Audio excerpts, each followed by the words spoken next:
Allah subhanahu wa ta'ala, His rahmah, His mercy, is vast, right? It's not, like, it doesn't have an end. There's no end, because Allah has no end. There's no beginning either, right? So that, you know, you never need to feel like you're not good enough, because if you aren't good enough, Allah wouldn't have created you in the first place. So there's other 2 points to add to the beautiful teaching that Arthur did, is that, you know, Allah is al-Ghani. What does it mean? He's self-sufficient. He doesn't need our prayer. Right. We need the prayer.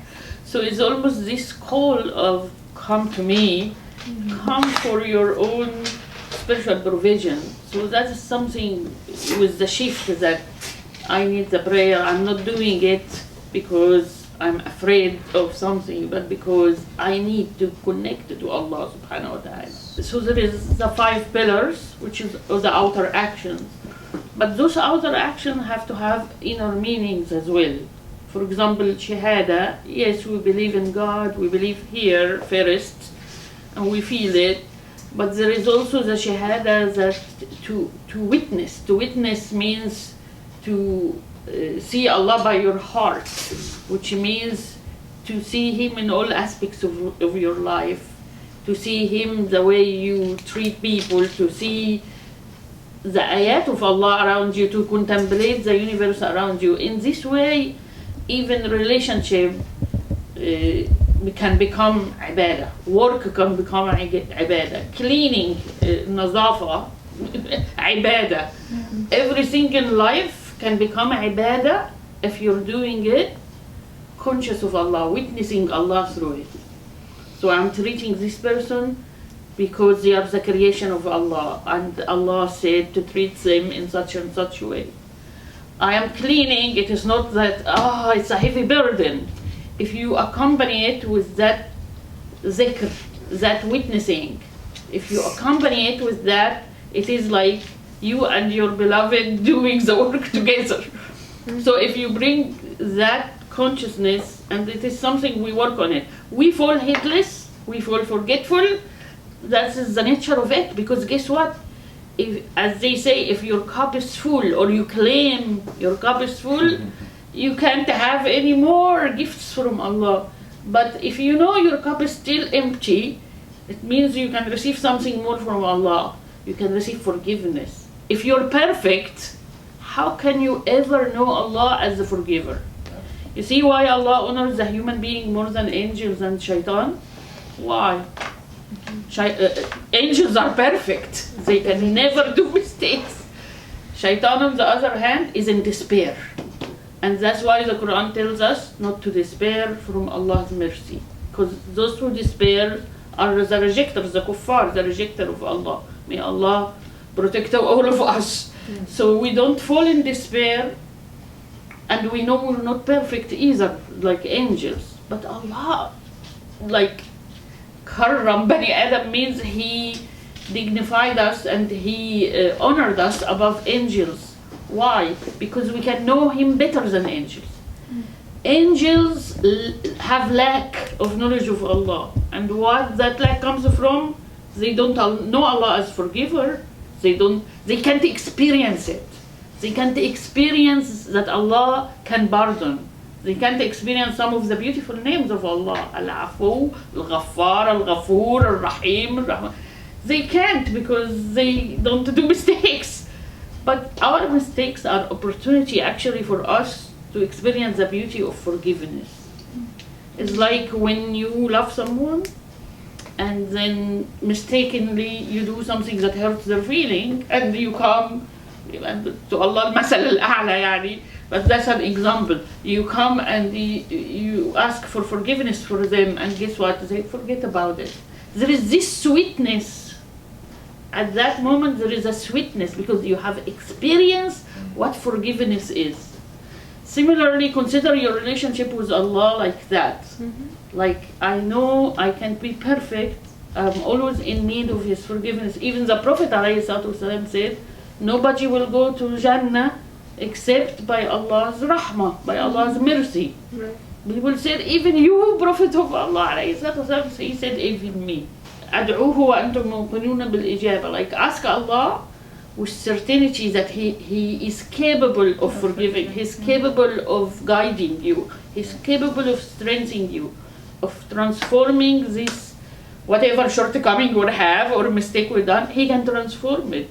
So it's like focusing on Allah more than focusing on the self. No, alhamdulillah, like that's what I really like have felt this whole year, is like focusing, like that's one of my favorite words is grace, you know, like Allah's grace and mercy. And I feel like that's what we're supposed to be as humans. Like I really, like we're not supposed to be judgment. I feel like the judging and all of that are more human characteristics, whereas I feel like the grace and mercy is more of like a God, like a, I don't know, is that okay to say godly, or like a divine characteristic, like so that's why I feel closer to Allah when I think to not be judgmental or to be critical of others. But then I have the residual Salafi, you know, thoughts. Oh. Yeah, like, you know, like, yeah. We all went through that. Which I don't want to give that word a negative connotation, because it's not a bad word. We should strive to be, you know, like the predecessor and everything. But I guess that's where I struggle, is like purification of the heart. If my heart was purified, like, can my heart be purified and I still listen to Daddy Yankee? Yes. Like, okay, see, like that's where I struggle, like, because there's, oh my God, like there's times I will go like. And it's like, I've been there. Listen. I'm still there. No, there's times and I don't know what happens. Like I could go 8 months without listening. I just won't listen to music. I won't. And I'll like listen to lectures, and I try to listen to Quran, and then I don't know, just out of whatever, I'm like, oh well, I don't know, I want to listen to what, and I'll put it on, and then I'm like, okay, and then I feel a little guilty, you know. So I guess that's where I struggle. Like, does it have to be like this, or because I believe we're dual beings. Like we're not perfect. We're not supposed to be perfect. So can I be a good Muslim and pray and smile and give charity and listen to Daddy Yankee and watch Scarface and, like, you know, all that good stuff? You know, like I think like be worldly too. Like, yeah. Do I have to be all akira all the time? Because that's what I hear from. You're akira, you're here for your akira, and I'm like, I know I'm here for my akira, but I'm also living in the dunya. Like I live in the dunya, like right, like that's not my fault. I was put in the dunya. Like I didn't choose this life. Like sorry. In Arabic, usually when a person is greeting another person, yeah, you have assalamu alaikum, right? Right. But then right after, usually it's kayf al-hal, right? Yeah. Like, and what that means, what hal is like your state. Yeah. Right. So my state is coming to recognize yours and to ask, you know, what is your state, right? There's a difference between the word hal and maqam in Arabic, right? A maqam is like a state, if you will, but it's more permanent. It's more long, right? Whereas a hal, right, is something that changes every second, every moment, every minute, every hour, every you know, it's always changing, right? What I want you to understand is that we are people that continually go through states. Yeah. We continually go through hals, right? And one of my teachers mentioned something beautiful. He said, you just need to be a person that can have trust and hope and love of Allah in every state that you're in. Whether that state means, oh, I'm praying all the time and I'm fasting all the time, in that state, alhamdulillah, your hal is probably, it's a lot easier maybe in that hal for you to be close to God. But even in the moment when you're like Sayyidina Yusuf, you're like Joseph, for example, and you're thrown in a well and you're thrown into prison and you're in these horrible states, right? You should also try, right, to be, and it might not look the same. So what does that mean? That doesn't mean that you're going to be praying. You might not be, because you're in a state where it's like, I can't bring myself to stand up and pray. But just like she was just saying earlier, she's in bed and she's calling out to God. Right. Right? So in that hal, in that state, she's still connected. Right? The point is that whatever state you're in, guess what? I'm going to say it out loud. Right. Even when you listen to Daddy Yankee. Yeah. Right? Or, I don't know, whoever's out there nowadays, right? But even in that state, Yeah. right? You should try, right? to remember. Try to stay connected. Yeah. Right? Try. It doesn't mean you're gonna be praying. No, the funny thing is, there's and that's why like you can't judge people like you, but like other people, because there's times the music's on and I'm actually thinking like it's weird, and then there's times I'm in Tarawaya, and I'm thinking of nothing to do with Tarawaya or prayer or so like you can't go by what you see. Like you might see the person that's listening to the music, but they really could be doing dhikr in their head. You gotta stop thinking of people. Yeah, I know. Because people will always be your biggest critics. I know. But it's not because I'm thinking of them, like the judgment of them. It's more of like, oh my God, what if they're right? Like, because what they always tell me is, you had knowledge, like meaning you went to the right masjid and got the right speech and whatever. So, they're like, you know better. That's what they keep saying. You know better. You know better. And I'm like, well, maybe I don't know better. Like, obviously, and I don't know. I always ask people sometimes, there could be someone praying, but their heart and mind are elsewhere. Not even, And there could be someone who did a mistake, but really crying for Allah. Yes.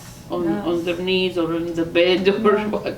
So we can't really know what is inside. We only know ourselves, and that is the self that we need to focus on. Focus on ourselves only. Don't bother about what others says or so, and try to just see where can we remember God as much as we can in whatever state we're in, as Arthur said. Like, I mean, my dad would always give me this example of like having two kids who would be, one of them would be like this really good kid who always did things right and always really obeyed, behaved, did everything what parents thought, expected from her. And then there was another kid who never did anything right, always was a rebel, always did things wrong and annoyed, but at the point that kid would change one tiny bad habit of his or hers into a good habit, what's the satisfaction a parent would get from that kid? Right. Will any of the other bad habits matter? No, because at that time he changed this particular habit that was annoying his parents or anybody. He changed that particular habit into a good one. To a parent, everything else becomes secondary at that moment. And that habit that he changed for the happiness of the parents is what the parent is looking out for, and that gave him hope. That gave the parents hope. That made him change one step towards getting better. Right. So I mean, that's like one of the things I don't know. I always tend to compare our relationship with Allah to an extent of like a parent to the kid, just like how a parent wants things from the kid. That's how Allah expects things from us, and in terms of understanding that relationship, like my dad would ask me things like I would ask him growing up, I don't see Allah, I don't believe in him, so he would hit me really hard, like what, did you feel anything? Yes. Can you measure it? Can you write it? Can you explain it? Like, no, there is a feeling. You felt it. You cannot explain it. I mean, I don't know how far it was right to make me understand. But he gave me a pat and they're like, you felt something, right? Yeah. But there is a being there who's watching you. We cannot really measure or write or discuss or talk about it. That feeling is there. I guess, okay, because it was, and I'm going to say this from experience, it's super easy to find information online, not know where it's coming from, and then find out that there's hadiths, and then, oh my goodness, like now this opens up a Pandora box, because when I first found out about hadiths, one hadith had maybe 10 different variations of it, so now I was so confused. And I'm like, okay, well, I know that there's a Quran, it's the original. Now there's all these hadiths. One has 10 different versions of it, or maybe even more. What is what? What do you follow? How do you decipher? How do you even, first of all, online, That's always my advice. It's like online is a Pandora box. So how do you find out where your source is coming from and how not to go astray in either one? First of all, I don't understand the Quran completely because I'm brand new. I can't decipher one word from another. I'm reading in English. I don't understand Arabic. I almost wish non-convert were in this meeting to ask that questions as well. I think you had something you're gonna. Yeah, I think it's important that we all learn Arabic, but Quranic Arabic, because one word can mean Has a so many thousand roots things. and I read the Quran in Spanish and in English, and I'm like, okay, like beautiful words, but two separate synonyms. Two separate, But that's two different meanings. But you have to, well, what I'm trying to do is take it as that the message is trying to make sense to all of us, you know, and everything has been panned out the way it's supposed to. I mean, it's amazing how in Arabic, you know, one word can mean a whole bunch of things. But I think that's why it's important that we get that core. Your Quran, which is when it was passed down, right? It was passed down through both oral and physical tradition. So being written down, whether it be on palm leaves or bark or things like that. And so how we arrived at the Quran. By the way, there are transmissions, ways that it was passed down that weren't authentic enough even to end up in the Quran, right? So maybe someone would write something down and it was like, well, that doesn't match all the other, people who wrote it down. So, I have a little doubt here. So that's definitely not going to be the Quran, right? Because what is in the Quran is at the highest level, what we call mutawatir, right? The highest level of transmission. Right? However, hadith, which by the way is different than sunnah, okay? Hadith also has different rankings, right? And not all hadith are mutawatir, right? In fact, the vast majority of hadith are not mutawatir. how do we know? Because like, And that's a very beautiful question. How do we know, right? And this is why you guys don't remember, right? Well, one of the things I told people, and I tell people all the time, is I personally don't agree with people that I'd rather a person have a book like this on their shelves than have Bukhari. okay. I do. You know why? Because a person will pick up a book like Bukhari, they'll look in it, they'll see a hadith, and the next thing you know, the day after, they don't even know if they want to be Muslim anymore.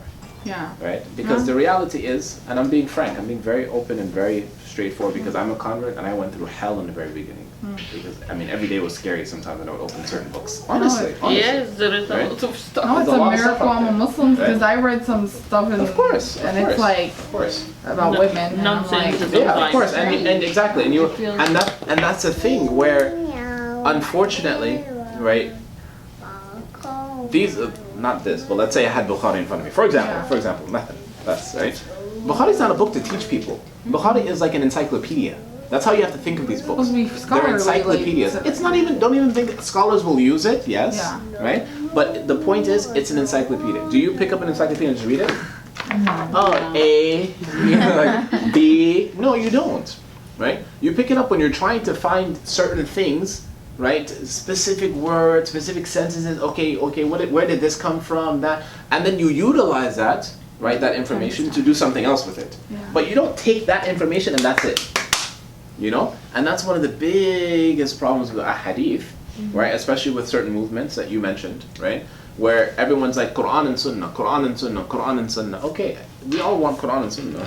Everybody here wants Quran and Sunnah. No one's arguing that, right? What we are arguing is your understanding of Quran and Sunnah correct? Yeah. Exactly. That's what we're having a discussion about. Okay? So I think that's one thing I want to mention. So anyways, hadith has different rankings, right? So a hadith, for example, you hear the word that a hadith is da'if or weak. You'll hear a word that, the hadith is authentic and strong. Hadith, maybe you'll hear the term mutawatir or it's widely narrated, right? You'll hear different terminology, right? The point is, a few things I want you to understand really quickly, technical information for you to know, right? The majority of hadith are passed ma'nawi, right? They're passed based on their meanings, not literal words from the Prophet Muhammad sallallahu alaihi wasallam. Vast majority of them, right? So what does that mean? That means when Umar ibn Khattab, when Aisha radiallahu anha, when Salama, when any person who narrated many hadith from the Prophet, they more so than not would narrate it based on what? Their understanding of what he said or what he did. Not literally, this is exactly what he said. Yes, there are some hadith like that, of course, right? But the majority are not like that. That's the first thing that's very important for you to know, right? And also memory. Based on of course, yeah, of course, and it's based because they have to remember. Sometimes every word. and I don't know if this is like incorrect to say or blasphemous, but like sometimes I look at hadith as like in the Bible, you know how the story of John, the story of so it's not what Jesus said, not like a red letter Bible, like what Jesus said. It's again their interpretation or what they so is that how you can look at it in that sense to a degree. Why? Because usually when you look at, so now here's where all those narrations come in. So you might have one hadith with like 10 narrations. This is why those 10 narrations are important. Because let's say 5 people narrate it based on their they remember this and they pass it down on their memory. Whereas 5 other people or 3 other people pass it down, this is exactly what he said and exactly what he did. Now when you put those together, what happens? You have a clearer picture of exactly what happened, right? Okay. The biggest problem in our communities today is a person reads one hadith, right? And it's like, that's it, right? I don't need to know anything else. He said this, and if you don't do this, you're going to there. Yeah. Right? So that's very important to understand, is you have to take them, together. The other thing is, as we understand when it comes to Quran, right? Hadith, what kind of hadith? Hadith that's authentic, hadith that we know is true, hadith that we understand is passed down properly, is used oftentimes to yufassir or to explain, right? Quranic ayat that might not be very clear, because there's some ayat that are crystal clear, okay, and some that are like, I understand, but I could use a little bit more, assistance, right? Which is why when the companions came to the Prophet's house, they came to Aisha, and they said, what was the Prophet like? كان خلقه القرآن, right? His characteristic, his adab, his manners, his way of carrying himself and speaking and everything was like the Quran. Because his life was literally what? A tafsir. His life was like explaining how you should understand the Quran, right? And so the problem again is that when people don't adequately understand his life, they misunderstand the book that he came with, right? Or the revelation that he came with. So it's very important to put those hand in hand. There is the chain of transmission that tells you the authenticity. How frequent the hadith is mentioned, the mutawatir. So there is the transmission, there is this, there is measuring it against the Quran, there is the circumstances that surround it. Yeah. For example, there are things that said, like in fiqh you learn this, there is fiqh for Mecca where Muslims were minorities and were under certain circumstances. There is in Medina, other things happened because they were majority, they established their community and so forth. So there is a lot of things to know about the hadith. And now when I read the hadith, I go and try to research the chain of transmission, search everything about it. That's what I mean. Like, I feel like we have to be like very what I mean. Like there's a few things about that if I'm being very honest, right? There's a few things that are important to realize when it comes to opening the books and looking at hadith and things like that, right? There's an entire study called Mustalah al-Hadith, right? Terminology of hadith, right? So if I hear the Prophet use a certain word, how do I know that this is a order, or if it's nahi, if it's a English forbidding, forbiddance, or if he makes a certain request, does this mean that it's mubah, meaning that it's permissible to do, and it's not, there's no sin or anything like that, or is it more of an understanding that, it's mustahab, meaning it's recommended, you should definitely try to do it if you can, How do you know those differences, right? It's very hard to know those differences if you don't, for example, and it's not, so you said no Arabic, right? Let me tell you something. I know Arabs, right? I know many, right? And guess what? They can know all the Arabic in the world, and it doesn't mean that they understand a thing. Right. Okay? Frankly, right? Because knowing Arabic, right, does not necessitate that you understand Quran. Right. Here's an example. Prophet ﷺ comes to the Sahaba, the companion, said, "Man hul muflis?" Right? Who is the one who is poor? Who is the muflis? And so what did they understand? They understood it literally. So they said to the Prophet that the muflis is the one who has no money. Right? And the Prophet said to them, no. The muflis is the one who comes on the Day of Judgment and has what? No good deeds. They were the most perfect of people who understood Arabic, right? They didn't understand what was meant, right? So Arabic is a key. It's not the end goal. That was my mistake, and many people's mistake, right? Oh, I'm gonna go learn this, and then khalas, I'm gonna go understand it, go teach classes, go do this, go do that, and you're gonna lead people to them not even understanding anything. Sorry, baby, right? So what you need to understand is that is part of it, right? The other part of it is what was special about the companions. Who did they have that we don't? The teacher. They had the Prophet Muhammad sallallahu alaihi wasallam. The teacher. Right? And so what does that mean for us? That means if we truly want to understand Quran and Sunnah and Hadith, right? We need to hold on to who he was as an individual, right? As a guide, as a teacher, as a lover, as a father, as a husband, as a, friend, as a nephew, as an uncle, as a grandfather. Who was he? Right? And so when you hold on to his Sunnah in that regard, because Sunnah, by the way, I told you guys the difference between Hadith and Sunnah. Hadith, right, are those things that are literally transcribed and written down and we understand. Sunnah being his actual way of life, how he lived, right? When you look at the Sunnah, right, and the way he lived, if it doesn't add up sometimes with a Hadith, right, that's okay to ask a question, right? It's okay to wonder, hold up, this doesn't make sense because the Prophet never did this, right? I never heard of him doing this to someone, right? So why would this Hadith say this, right? It's okay to ask questions, right? My other thing, though, is who do we ask questions to, right? Because, for example, if you came to me 5 years ago, which many people might have, right, and asked me questions, and I told you an answer, 9 times out of 10 I was probably wrong, right? And I was too arrogant to understand, to even be able to explain to you that I don't know what I'm talking about yet, right? And even now, I'll tell you that many times that honestly, if you hear me silent, it's because I don't know what to say, right? فَلْيَقُلْ خَيْرًا أَوْ لِيَصْمُتْ, right? Say that which is good or just shut up. Right? And oftentimes it's better to just shut up, right? But when it comes to this, right, a lot of times we ask questions. One, we don't know how to ask them because we don't have experience in, the field or whatever it may be.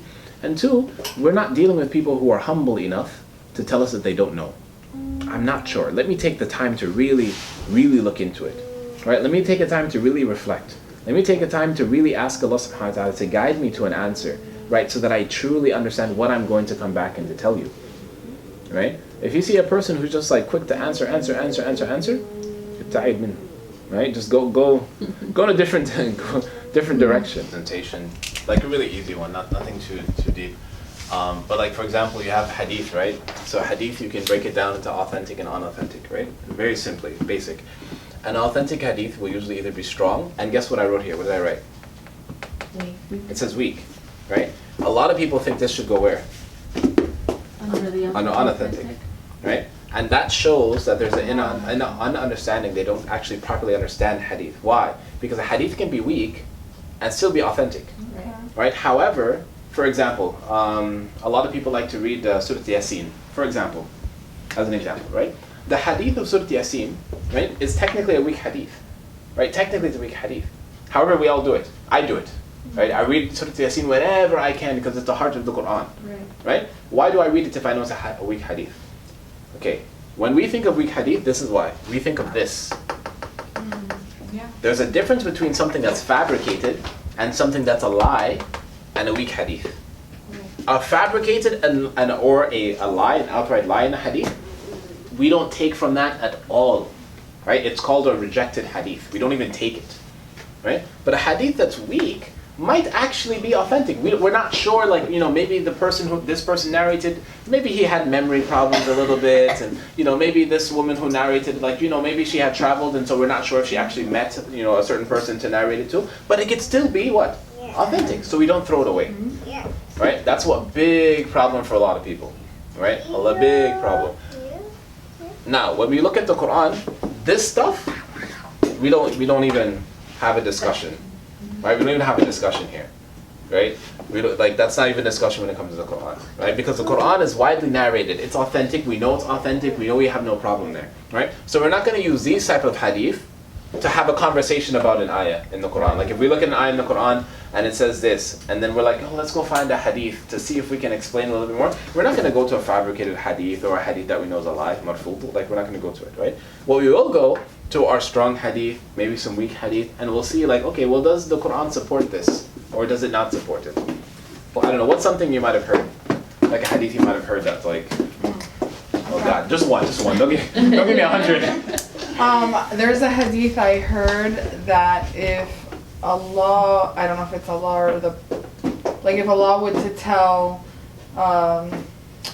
the humans to prostrate to any. They told them to prostrate to a man. Exactly. And not if they told women to prostrate to a man. Yes. To the husband. And the one of husband, licking, sorry. and the one of licking the pus from the ooze of the husband or whatever. Yeah. That's Yeah, there is another one that is Oh, really yeah. of That's the one where I was like, that the woman can like suck the pus. like of the even if wound a of her woman like husband. sucked the pus out of her husband's Yeah. whatever Yeah. wound or Yeah, whatever, someone showed it. like to me. she In a- will in never a booklet like repay. that. The one. Like she would never repay. I don't know, like Yeah. how great Yeah, he these is and all that things stuff. exist. on- Even though he's like, Okay, well, I've never even heard of that really different, interesting hadith. yes. Honestly, I've never even heard of it, I need subhanAllah. to Google it. The other one I have And heard it supposedly was authentic, and that's Yeah. what scares me. I was like, and so that okay, here going back to what we were talking about as well. When I said earlier that hadith, when they're strong or even if they're weak, right? We don't look at a hadith. We understand the majority of hadith are what transmitted in what way? Meaning, Yeah. right? Not literal. Yeah, I hope. You understand? So that's already the first thing Yeah. you need to think about. Because sometimes, here's the issue that I don't want you guys to get into, which many people do, right? They hear a hadith, it feels off, so they're like, okay, all these hadith are crap, Yeah.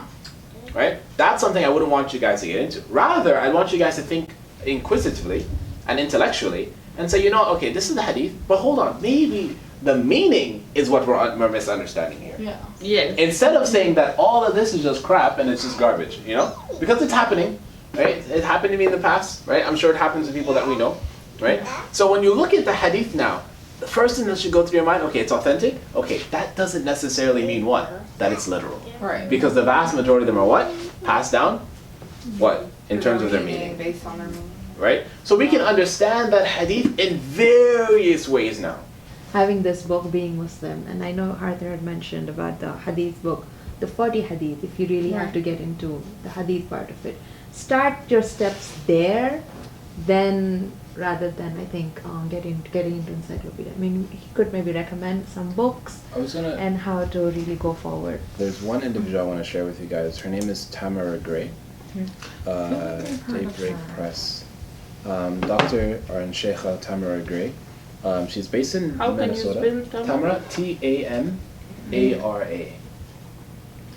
Tamara. Tamara Gray, Gray. So she has a female-only institution called Rubata, and she also has. Oh, yeah, I you know know? about that. Of course. And she also has a bookshop called Daybreak Press.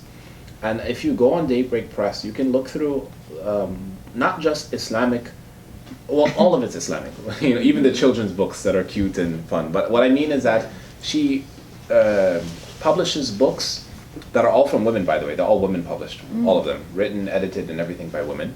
But she has books that are there that really, it's not just rulings. Right. Like she's giving you the spirit of the religion, right? As she was just mentioning to you. So you can go on the website, you can see, like, for example, she has, there's so many books. There's one called, like, the 40 hadith of our mother Aisha, right? Instead of the 40 hadith of Imam Nawawi, right, you have the 40 hadith of our mother Aisha radiallahu anha. I brought this because I just wanted you guys to see it. It's a book that I've fallen in love with. It's called Meetings with Mountains, right? It's a book by I heard Peter about Sanders. it. Yes. Someone just told me about it. Really? Yeah. I was trying to bring him here. He came to the U.S. In August, but alhamdulillah, I couldn't help do anything at the time. But in the 60s was a rock and roll photographer.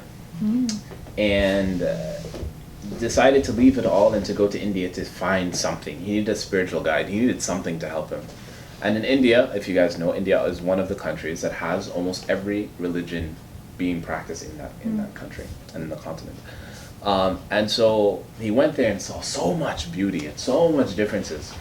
And eventually, over the course of 50 years, he converted, obviously, he became Muslim, but over the course of 50 years, went all around the world finding people that when he saw them, he saw Islam. When he saw them, he saw that this is what Islam truly is, right? And took pictures of them all over. And so I'll share, I brought it because I wanted to share just a few of the stories, if you guys will allow me to. I don't know, are we okay? Good, yes. So for example, I'll start off with one, and he says the chosen one who climbed the mountain to enter the cave of his own heart. Who is he talking about? Prophet Muhammad, right? So he says, from the beginning of time, God has sent enlightened beings, prophets and messengers, to be role models of how to live in the world. They are everywhere, hiding in plain sight. But we need to open our eyes and hearts in order to see them. For 10 years, Sheikh Muhammad Iqbal Abasi al-Qadri al-Madani cleaned the inside of the tomb of the Prophet Muhammad sallallahu alaihi wasallam. I asked him, what was actually in there? He replied, light. I was asking a literal question and I thought he misunderstood me, so I asked him again. He said, light. But what do you see? He said, light. He paused, then he said, but if you have any darkness in your heart, you will never see it. And so he said, one of the Prophet Muhammad's constant prayers was, oh God, put light in my heart and light in my grave, and light in my hearing and light in my sight, and light in my hair and light in my skin, and light in my flesh and light in my blood, and light in my bones and light in my nerves, and light in front of me and light behind me, and light to my right and light to my left, and light above me and light below me. O God, increase me in light and make light for me. Yes. And he said, this light of Muhammad has transfigured all of the hearts of those who have seen it, from his first companions in the Arabian desert to the people of God alive today. Every one of the mountains, because he calls this book Meetings with Mountains, so he's saying that the beautiful people that we have seen are what? They're like mountains. So he says, every one of the mountains that I've been blessed to capture has been shaped and illuminated by the light of Muhammad. The beautiful character of the saints of Islam is nothing but a reflection of the Muhammadan character, right? So in essence, he's saying that all of the good that you see around you, all of the beautiful people that you see when they really practice Islam, and you see the beauty in them, you see the, what do we say, by the way? I see the nur in you, right? I see the light. What light is that? What light is that except that it is a reflection of the light of our beautiful Prophet Muhammad sallallahu alaihi wasallam, right? We're just reflecting. Just like the moon, Qamarun, right? You know, they would sing that, right? But what is the moon? What does the moon do? Does the moon carry its own light? It doesn't, right? It reflects the light of what? The sun, right? So all of us, in essence, right, are moons. Even as bad as we might think we are, right? We are all moons with the ability to do what? Reflect the light that Allah subhanahu wa ta'ala sent in His light, Nur, right? Nur al-Mubin. Right? Being Muhammad sallallahu alaihi wasallam. Hi, thank you for watching. Make sure to subscribe to MWO YouTube channel and follow us on social media. The links are in the description box below. Assalamu alaikum.